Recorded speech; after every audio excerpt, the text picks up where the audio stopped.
So right here is an advertorial I put together, and you can see right here at the top the over 40 Anti-Aging Institute of America.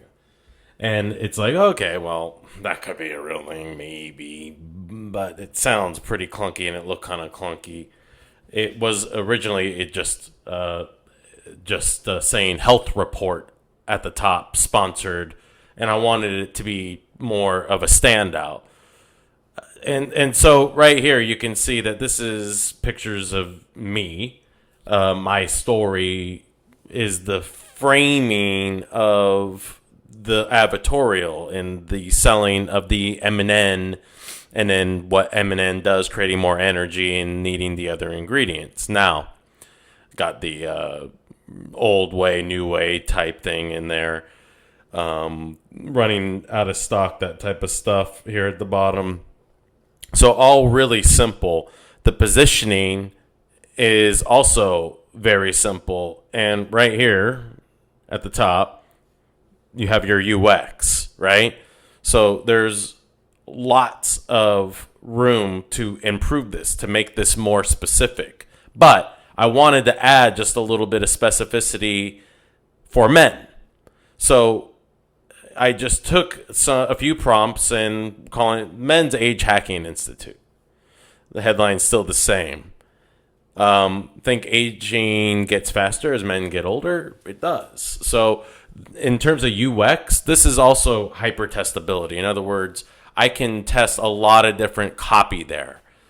A lot of different ways to make this positioning come alive, to add specificity to the positioning.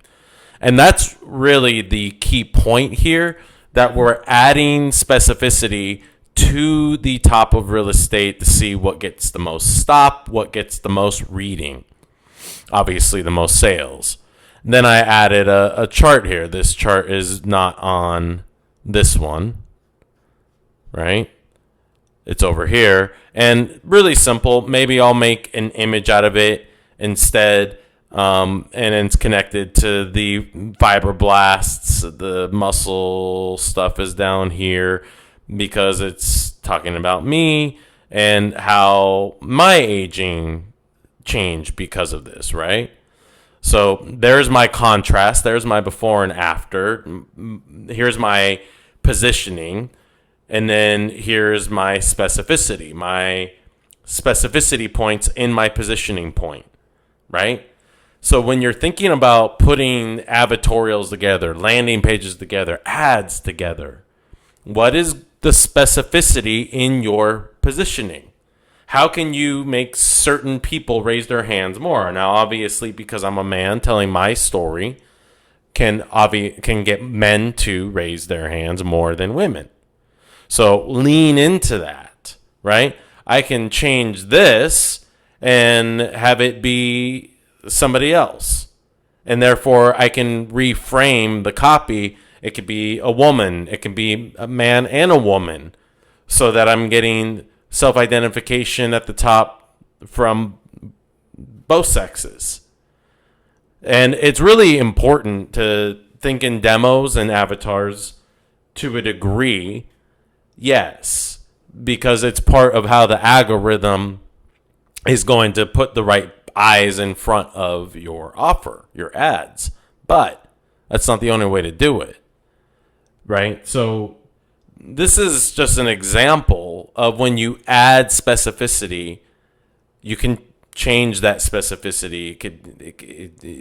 We can have it be about the gym specifically, right? So the aging that happens or losing the ability to perform in the gym can be traced to NAD. So I can have different positioning, different specificity points in my positioning to increase the testability factor. And so I added that, and then I also made sure to add the positioning that when you make new energy, you have to clean up the free radicals with all these antioxidants. So that, and in terms of organization, in terms of strategy, I wanted these charts, these boxes, the old and new at the bottom, to give them that one extra bit of dopamine with the testimonials and then the scarcity at the end, which takes them as an affiliate direct to the page, and hopefully they get multiple bottles and then obviously whatever else they add to their order. And that's all just, you take your HTML file, you can just, get from here to here really, really quickly. So testing specificity inside of positioning is incredibly easy. And that's another part of UX that needs to be singled out so that when you're sitting down and strategizing and being the architect who is blueprinting, because that's what advertising and marketing these days comes down to, strategy. That's why strategists are being paid for more than copywriters or CMOs. Love to know what you guys think when you are sitting down to start plotting out your assets that you get to test on cold traffic to make money, to help people, to tell your stories, to tell other people's stories. I just saw the wrestler Bobby Lashley. He's been in wrestling for 2 decades. The dude looks like he hasn't aged more than a year in those 20 years. And yeah, I mean, genetics and all that play a role, but you got to imagine that the way he lives, and do some research on it. See how much of it is public, and if he does any supplementation, or if I can extrapolate why his NAD levels would be high. That would be an interesting story to talk about. Why certain bodies age faster is not birthdays, it's biology. So, what do you guys think? Let me know, because again, creating funnels, creating offers these days positioning's not enough. You have to have specificity points in your positioning. How do you do that? How do you find those specificity points? So say on Meta, you're giving it more cross triangulation to expand your TAM and prevent creative fatigue across the board. That's what this shit does. Comment your comment in the comments.